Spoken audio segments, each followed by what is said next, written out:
देशों के मेरे साथी मंत्रीगण, विभिन्न संगठनों के प्रतिनिधि, उपस्थित एम्बेसडर्स तथा हाई कमिश्नर्स, सभी डेलीगेट्स और अधिकारीगण, सर्वप्रथम मैं आप सभी का इस मंत्री स्तरीय कॉन्फ्रेंस में स्वागत करता हूं।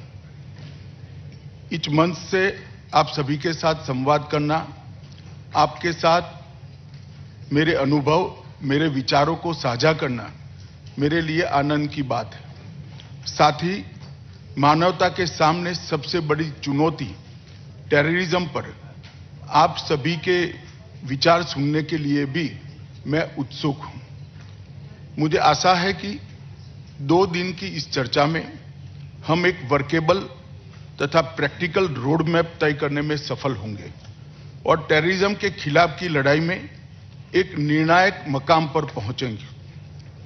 टेररिज्म निसंदेह वैश्विक शांति और सुरक्षा के लिए सबसे गंभीर खतरा है, लेकिन मेरा मानना है कि टेररिज्म का वित्त पोषण टेररिज्म से कहीं अधिक खतरनाक है, क्योंकि टेररिज्म के मीन्स एंड मेथड को इसी फंड से पोषित किया जाता है और इसके साथ साथ दुनिया के सभी देशों के अर्थतंत्र को कमजोर करने का भी काम टेररिज्म के वित्त पोषण के माध्यम से होता है। भारत टेररिज्म के सभी रूपों और प्रकारों की घोर निंदा करता है। हमारा यह स्पष्ट मानना है कि निर्दोष लोगों की जान लेने जैसे कृत्य को उचित ठहराने का कोई भी कारण स्वीकार नहीं किया जा सकता। इसलिए मैं दुनिया भर के टेररिस्ट हमलों के पीड़ितों और उनके परिवारों के साथ अपनी संवेदना व्यक्त करता हूं। हमें इस बुराई से कभी समझौता नहीं करना चाहिए। भारत कई दशकों से टेररिज्म का शिकार रहा है, जो सीमा पार से प्रायोजित है। भारतीय सुरक्षा बलों और आम नागरिकों को निरंतर और समन्वयित तरीके से अत्यंत गंभीर टेररिस्ट हिंसा की घटनाओं से जूझना पड़ा है। इंटरनेशनल कम्युनिटी का एक कलेक्टिव अप्रोच है कि टेररिज्म के सभी रूपों की निंदा की जानी चाहिए, लेकिन तकनीकी क्रांति से टेररिज्म के रूप और प्रकार निरंतर बदल रहे हैं। ये हमारे लिए एक चुनौती है। आज टेररिस्ट या टेररिस्ट ग्रुप आधुनिक वेपन तथा इंफॉर्मेशन टेक्नोलॉजी और साइबर तथा फाइनेंशियल वर्ल्ड को अच्छी तरह से समझते हैं और उसका उपयोग भी करते हैं। टेररिज्म का डायनामाइट से मेटावर्स और AK-47 से वर्चुअल एसेट्स तक का ये परिवर्तन दुनिया के देशों के लिए निश्चित ही चिंता का कारण है और हम सभी ने साथ में मिलकर इसके खिलाफ साझी रणनीति तैयार करनी होगी। हम सभी मानते हैं कि टेररिज्म का खतरा किसी धर्म, राष्ट्रीयता या किसी समूह से जुड़ा नहीं हो सकता और नहीं होना चाहिए। टेररिज्म का मुकाबला करने के लिए सुरक्षा ढांचे तथा कानूनी और वित्त पोषण की व्यवस्था को मजबूत करने में हमने काफी प्रगति की है, लेकिन इसके बावजूद टेररिस्ट लगातार हिंसा को अंजाम देने, युवाओं को रेडिकलाइज करने तथा वित्त संसाधन जुटाने के नए तरीके खोज रहे हैं।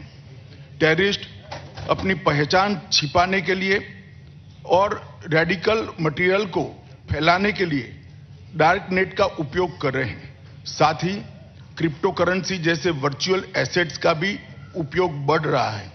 हमें डार्क नेट पर चलने वाली इन गतिविधियों के पैटर्न को एनालिसिस कर समझना होगा और उसके उपाय भी ढूंढने होंगे। दुर्भाग्य से कुछ देश ऐसे भी हैं जो टेररिज्म से लड़ने के हमारे सामूहिक संकल्प को कमजोर करना या नष्ट करना चाहते हैं। हमने कई बार देखा है कि कुछ देश आतंकवादियों का बचाव करते हैं और उन्हें पनाह भी देते हैं। किसी आतंकवादी को संरक्षण देना आतंकवाद को बढ़ावा देने के बराबर है। ये हमारी सामूहिक जिम्मेदारी है कि ऐसे तत्व और ऐसे देश अपने इरादों में कभी सफल न हो सके। अगस्त 21 के बाद दक्षिण एशिया क्षेत्र में स्थिति में बहुत परिवर्तन आया है।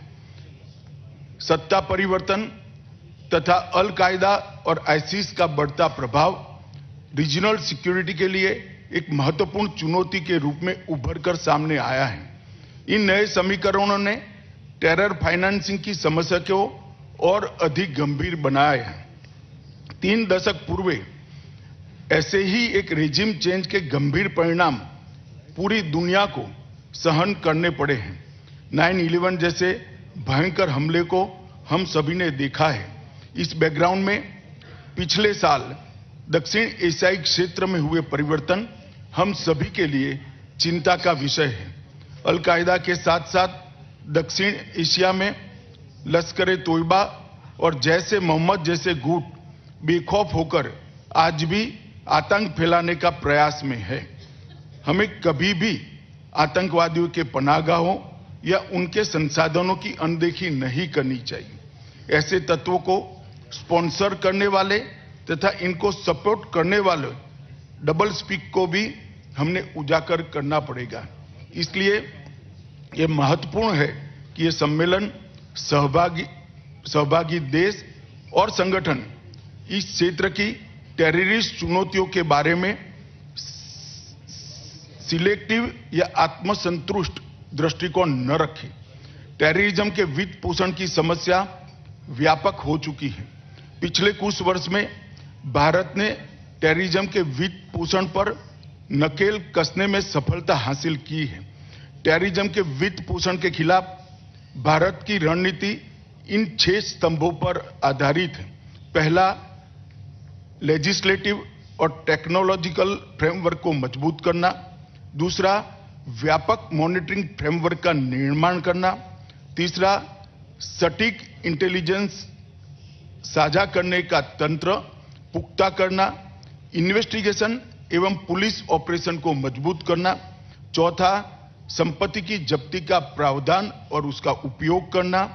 पांचवा, कानूनी संस्थाओं और इन तकनीकों के दुरुपयोग को रोकना।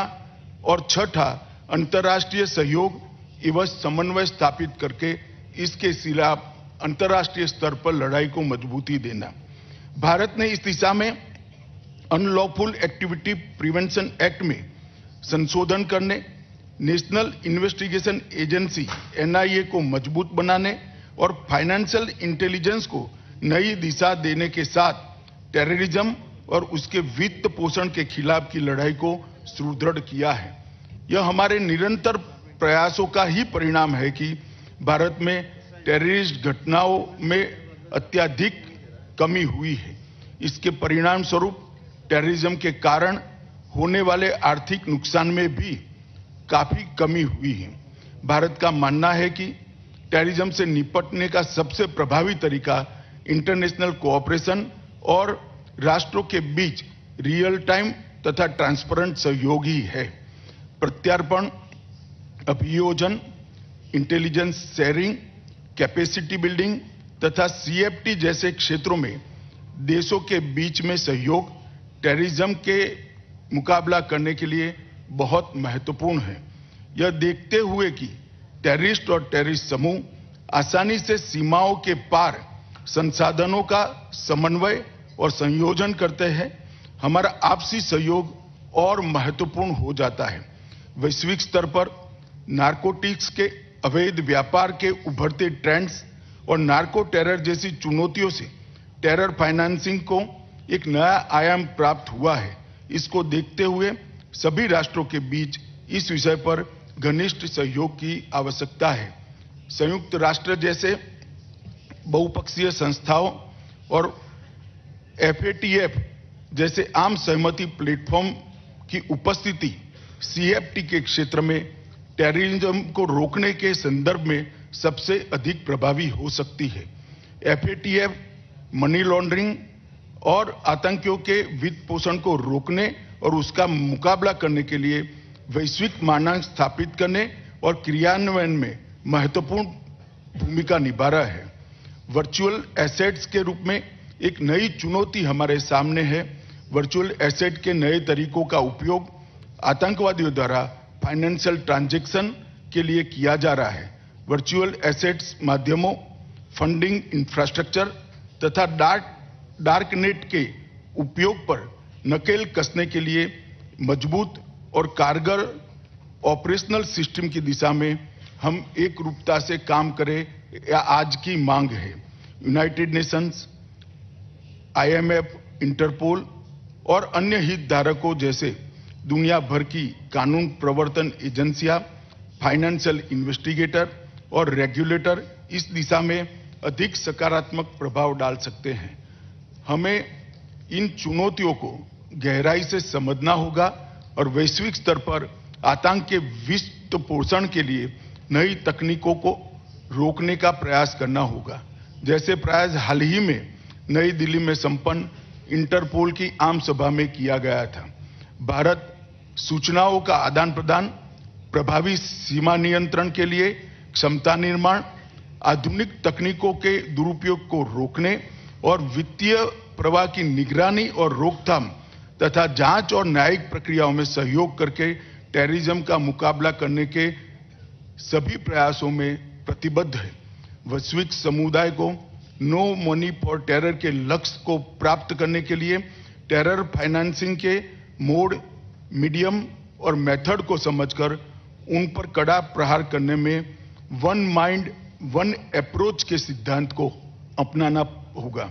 आज हमने भारत के प्रधानमंत्री श्री नरेंद्र मोदी जी के संबोधन के साथ इस सम्मेलन की शुरुआत की है। मुझे विश्वास है कि इन 2 दिनों में टेरर फाइनेंसिंग के विभिन्न आयामों पर सारगर्भित चर्चा होगी और वर्तमान तथा भविष्य की चुनौतियों के सार्थक समाधान निकलेंगे। भारत सरकार के गृह मंत्री के रूप में मैं आप सभी को विश्वास दिलाना चाहता हूं कि नो मनी फॉर टेरर की उद्देश्य पूर्ति में हमारा कमिटमेंट उतना ही दृढ़ है जितना आपका इस समागम में भाग लेने का उत्साह।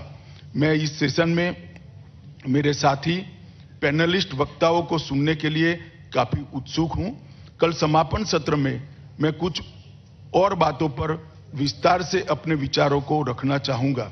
अभी के लिए मैं अपनी वाणी को विराम देते हुए सभी को शुभकामनाएं देता हूं।